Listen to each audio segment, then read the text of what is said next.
You just want to move our money around. This financial plan is an outrageous demand, and it's too many damn pages for any man to understand. Stand with me in the land of the free. I'm James Gibson. I'm studying a Bachelor of Political, Economic and Social Science, and I'm second year. My political affiliations are foremost with the Labour Party, and then I'm also a Labour left. And so can you tell us why you're running for board? I'm running for board to increase or make it easier for all the greater student body to get involved with the board. I think I can do this through sort of efficient and very accessible programs for the general student body. So no matter how busy they are, they can get involved with our student culture. Sure. Would you be able to name a couple of those accessible programs? Sure. So the first most is the Interfaculty Council and the Interfaith Council. So that's a I'm thinking a quarterly meeting of all the from the major societies sending delegates to this meeting. Because for me personally, the first way I sort of got involved with university culture was getting involved with the Art Society and going to those first year camps. And I feel for a lot of students, it's mainly for those broader, more wider faculties that they do get involved with the culture. So I think that regular and more often communication between the board, those societies, will then foster a great sort of connection between the average student, make it easier for them to address the directors through that line. Another one, would be the USU online portal, which would seek to sort of take the USU into a greater online presence. So that would allow people to join societies through the whole year, not just at O Week. It would allow sort of a centralized event feed, so people that may miss, an event on Facebook can still go and see the events that societies are posting and, get more involved. And so it's, again, making it easier for that busier student to get involved. How is that different from the current online portal that clubs and societies So post their events to? So we're going to make it more interactive and sort of a combined feed. So you sort of can subscribe to all societies that you're joining, but also we'll have online polling as well. So societies can post polls, but also the USU can post polls to grab student reaction for any new facilities or events. So it's greater student interaction on that behalf. But also at the moment, I think the website, it's quite static. You sort of go on, you see a list of clubs and societies. But this, imagine more of like a Facebook feed where you can log on and then can join the societies through the whole way through, and greater communication. And With regard to, you were talking about the interfaculty and the interfaith councils. Yes, yeah. Why is a quarterly meeting enough? And why is the USU Board best placed to do this and not, say, the Multi-Faith Chaplaincy Centre that already conducts, I think, more regular meetings of those groups on the campus? Sure. To be honest, I think the more communication, the better. I think that at least twice a semester allows the large issues to come forward. And for example, if the board meets and it's, it starts to pick up well, then I'd see no problem with meeting more often. I think maybe twice a semester sort of at a quarterly rate is sort of the basis point to start. But I think the interfaith, especially with the, as you all know, there has been sort of disputes with the EU and the USU, and also early in the semester with the anti-Islamic sort of graffiti. There's always room for mediation and communication throughout the semester, and I think this would be a formal way to make sure there's always that mediation and communication that can continue throughout the semester, and again giving opportunities for the average student who are involved in those bigger societies another avenue to address the USU. So if anything, it's more about bringing the USU to the people, not just with the multi-faith, but also building connections between the board directors with the general student population, because I think that's important for the general average student to have a say, and an easier say. Speaking of matters of faith, if you were on board this year, would you have voted to deregister the Evangelical Union? I think it's a very complex issue. Personally, I think that's why we do need the interfaith meetings, because it's it's so hard to give like a one-word answer because both sides have legitimate arguments.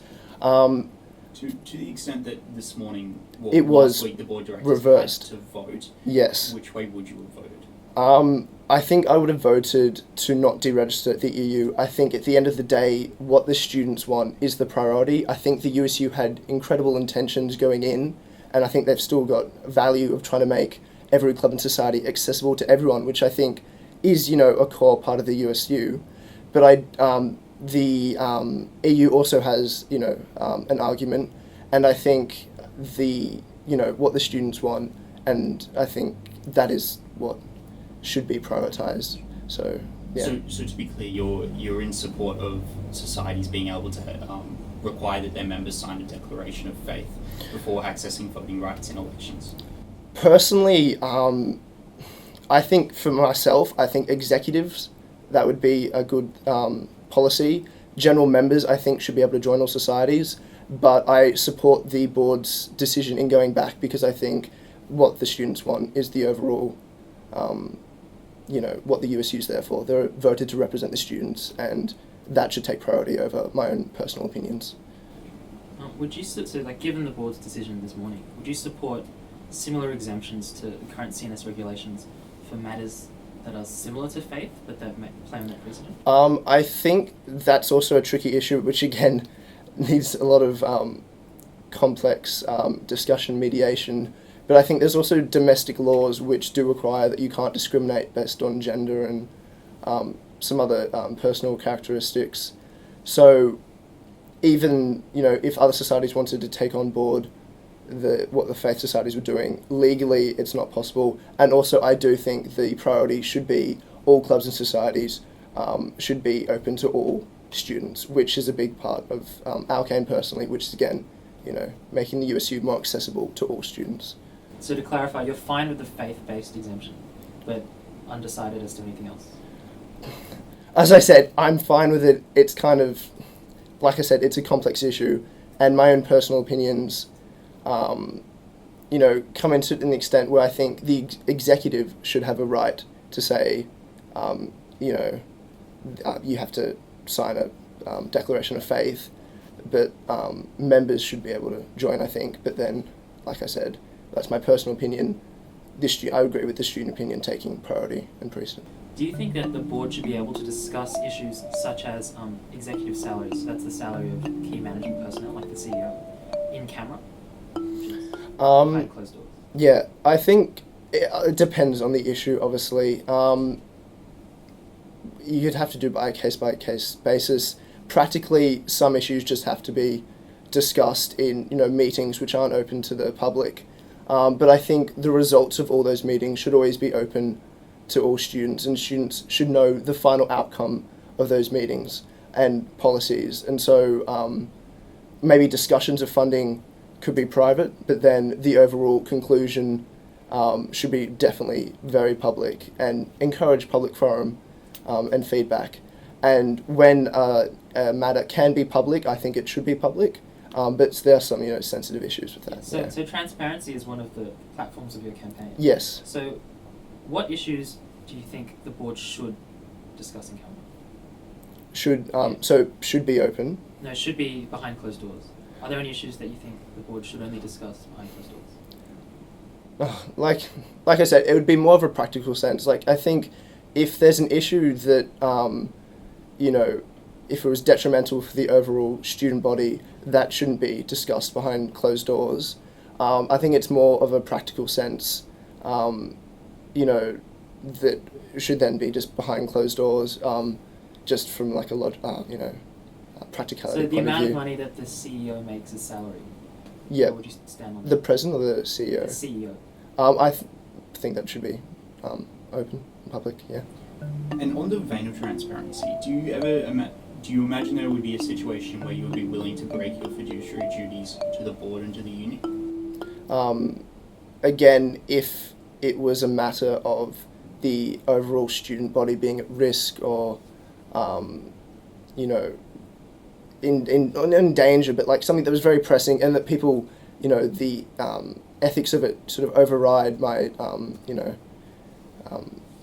responsibility I think the responsibility to the students come first. Sure. And which of the duties would you be willing to break with? Such as... So which of the fiduciary duties would you be willing to break? Could you give an example, or...? Fiduciary duties are basically duties that you owe to the company as a director on its board of directors, which include things like not operating for your own personal gain to the detriment of the corporation, a duty against the conflict of interest, and a duty to exercise your power in a proper purpose. Okay. So, like, which duties would you foresee yourself breaching in the interest of students? I think, in all honesty, for all of those three, when the USU should align to the interest of students, and so, conflict of interest, of course, wouldn't break that. Those are just basic ones that I think students would expect me to uphold. So it would be duties, say, like a whistleblow, where students actually, need that information. However, in regards to the board, I believe the board should always represent students, and then I would do my best to always represent the board. And so, in my mind, the students and the board should be the same. And if I was, elected as a board director, hopefully it would never come to the case that I would have to break anything, because I don't think you should have to break something for the USU to serve the students. I think whistleblowing and giving information to the students would be, when I'd break those duties. Who would you rank, if you weren't on the ballot paper, who would you vote for number 1, 2 and 3 of your fellow candidates this year? If I was not on the ballot, I would be voting for first most the other Labour candidates, so Vanessa and Sam. Third, I'd probably look at one of the independents, maybe Grace. So having sort of identified those as the 3 that you think would be the best board directors, is that the order that you'll be directing your preferences in? Obviously, this is, got to come to that bridge before we cross it.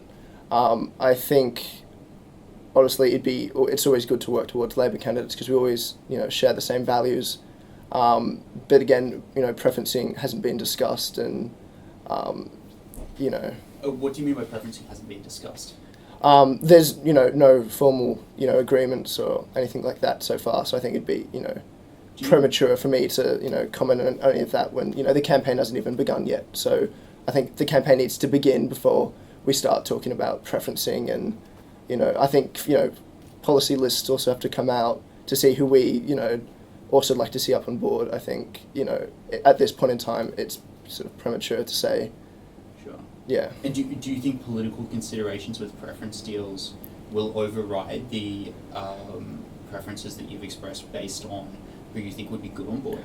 I'd like to think that the political affiliations would also align to who would do a good job on board, because I think, especially for the Labour candidates, student life and student rights, and they're very important. So I think what's best for both the students, in my personal opinion, that's why I'm a member of the Labour Party, because I think I can do, the best for the students, especially as, a member of Labour left. Yeah. And so do you think that is less true of non-Labour or Labour left, more specifically, candidates? What do you mean, that less true? That they are less able to do good for the student body? No, not at all. Personally, for me, as a member of SLS, it's a very sort of democratic group, in the fact that I have full autonomy and I represent students first and foremost. I'm a member of the Labour Party because they do good work for students, but students are the ones that have voted me in, and at the end of the day, I will, represent them and their interests. I'm in a lucky position where, as I said, the Labour left group I'm a part of is very democratic. Debate is encouraged, and I'm fully autonomous in my position as a board director. And so, no, I won't be limited by my group. But again, I'm a member of the group, because they do share my beliefs in regarding student equality and student access. So I don't think they'd conflict. So Yeah. you describe yourself as fully autonomous in your future potential actions as a Yeah. board director. Well, yeah. Does that mean to say you're not bound by decisions of SLS? No, like I said, I'm a member of SLS, but SLS as itself is a democratic faction where everyone's own opinion is encouraged. My opinions match up with SLS. I'm simply saying that I will represent students foremost and So primarily.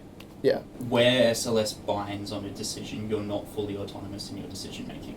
In the USU, I will be representing students, and so there won't.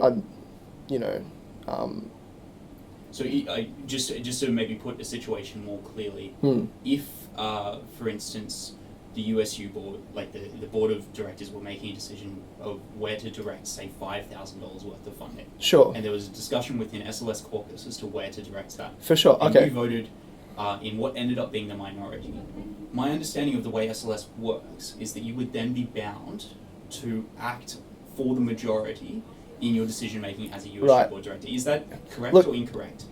As a hypothetical, that is correct, but in the same sense that I, as a representative of the USU and hopefully of the students in that hypothetical situation, to put myself in the minority, I think that usually we share common values and I would still support students foremost, and I think that SLS would. But if a circumstance arose where what you felt entailed supporting students clashed with the majority vote of your caucus, Yeah. you're constitutionally bound by your caucus to vote with their decision, are you not? Yes. So in that circumstance, you would not be able to do what you felt was right for the student body. In that sense, I would go for the student body. But like I So said, what- in so- this hypothetical, Hold on a second. Sorry, yeah. In that circumstance, where you've broken with what the decision you're bound to by your caucus, does that entail you leaving SLS? no, okay, I think with this hypothetical, SLS, I'm not seeing the sort of disunity that would occur from a minority decision, because as a USU representative, I would report to them what I think the students deserve, what the students want. So in that respect, SLS, who are a pro student group and want the best for students, would be listening to what I'm saying on behalf of what students in general want. And so I feel that. So you're saying you would never be in a position of of dissenting from your faction's majority view, because they would always listen to what you brought from the USU to them. Yes, I think that SLS is a group that wants, the best for students, and I think they'd respect that I'm representing not just them, but representing the entire student body. I represent them in the values, I hold. We all share, the same political beliefs. And like I said, this is a very, an obscure hypothetical, Sure, which but it's not an obscure hypothetical when all of your decisions as a board director are constitutionally bound by your obligation to your caucus, am I correct? Yes, yeah. Okay. Could you walk us through your history with SLS? How long you've been a member? How did you become involved? Of course. I joined at the start of this year. I'm in the second year of my BPES degree, and so I spent the majority of last year very interested in politics, but sort of researching through my own classes and as a personal hobby where I stood. Then at the beginning of this year, I went and joined them on my own accord because I felt like I wanted to do something and should do something. And so, yeah, that's how I got involved with SLS, from just, wanting to make a difference and them aligning to my own personal political beliefs. And was your pre-selection for this position contested within the caucus? No, it was uncontested. Right. And positions that SLS closely affiliates themselves with, for instance, the BDS movement against Israel, is that something that you would support on board?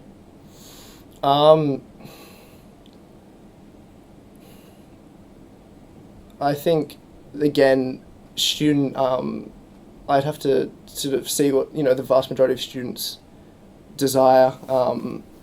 I think that I would, I believe in, SLS policies and their views, so like I said, it's hard. I don't want to say a yes or no answer because these are complex issues, and you But know, to the extent that for the 4 years of its existence, SLS is bound in favour of support of BDS, you would be happy to continue that? yes, yeah. Sure. So one of your policies proposes proper compensation, which allows students from more diverse economic backgrounds, Yes. to become involved in the board. So what does that entail? The mention of board there, does that imply that you would increase the board director's stipend? So at the moment, board directors are paid a small stipend and given a meal card. I think that it limits the students from lower economic social backgrounds who might have financial disadvantages from running for board, because I think being on the board means you should focus all your time for the representation of students, which often does mean giving up part-time jobs, and for some people that can't just isn't a reality with the current stipend given by the board. So I think to make the board more accessible for everyone, again for the general student body, an increase in pay will allow those to run. How far would you be willing to increase it to? I think what we've thinking a minute like a sort of a fair wage, the amount of hours put in. So maybe like so the current is 4,000, 400, maybe 6,000. But I'm understanding that the board are taking steps to move towards that anyway. So obviously, we would have to work in with current policy. But I think an increase is definitely needed. And I think the amount should be enough that a person can live on it without having to be able to dedicate all their time to students without having to juggle multiple jobs. And Obviously it's a question of opinion, but frequently some board directors say that the job basically entails upwards of 20 hours a week. A fair living wage for that amount of workload would probably be a bit higher than just 6,000. Yep, or then higher than 6,000. Yeah. So does your policy of just generally increasing the stipend conflict with other policies of directing money back to students who perhaps aren't involved in the administration of the... No, because in this sense, it's still directing money towards students. It's directing money for students that that are financially disadvantaged to be able to give them the opportunity to run. It's making the board more accessible as as an organisation in the long term. So I still think that money is going towards students. Another one of your policies is to implement a first-year USU coordinator. Yes. Now, going along with your other policies of basically fair pay, Yep. like the amount of work that you do, will this position be paid? Again, I think it looking at the position and sort of you'd have to look at the work it entails, because again, the whole point of increasing the pay is for a fair day's work that people are putting in the board director. So obviously, the amount of time that the position would take up would then correspond to the pay that it deserves. So would you ever institute a new job that was unpaid? No, I think that paying for the student jobs, especially for students, allows greater access, because people do in the end put time and effort into it that take away from other jobs, and so they should be paid for helping the student just cause. quickly, which kind of payment would you prioritise? Payments to elected board directors, or like higher salaries to these sort of appointed or hired jobs fulfilled by students? Like the USU coordinator, or for casual staff, or for... I think the precise pay is something to be worked out. Which one do you prioritise? Prioritise. To just increase in general. I think the whole organisation should be prioritised. I think whatever works best, for the students, and it's they should both equally be prioritised. One of your policy points under social justice says that you'll stand with the student movement and that the USU will support and advertise all national days of action. Yes. Which national days of action have you been at this year? I was at the recent one against staff cuts and the restructuring against university held at Fisher Library. I attended that, and whose national days of action should the USU support? I understand various groups call different ones at different times. Yeah, I think the USU should foremost just represent the student body. So specifically, what students want should be what the USU, calls for the NDAs. So yeah. And have you signed the Education Action Group's commitment to I have. campaigning? I've signed the moratorium, and I will be attending that NDA. Looking at your policies, it seems to feature a lot of expenditure, which includes a $5,000 payout to Muslim student groups, a $50,000 donation to Union Aid, which is a charity, I understand, and just generally you're saying payment of fair wages for a fair day's work. Yeah.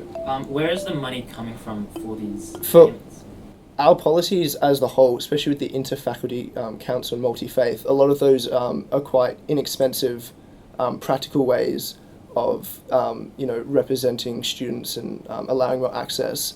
While the ones you did mention, the USU budget already allows for charity donations and charity partnerships, but the current process is quite ad hoc. So the money that we're suggesting is already accounted for in the budget. We're suggesting more permanent partnerships for like local food banks for perishable food to go to those.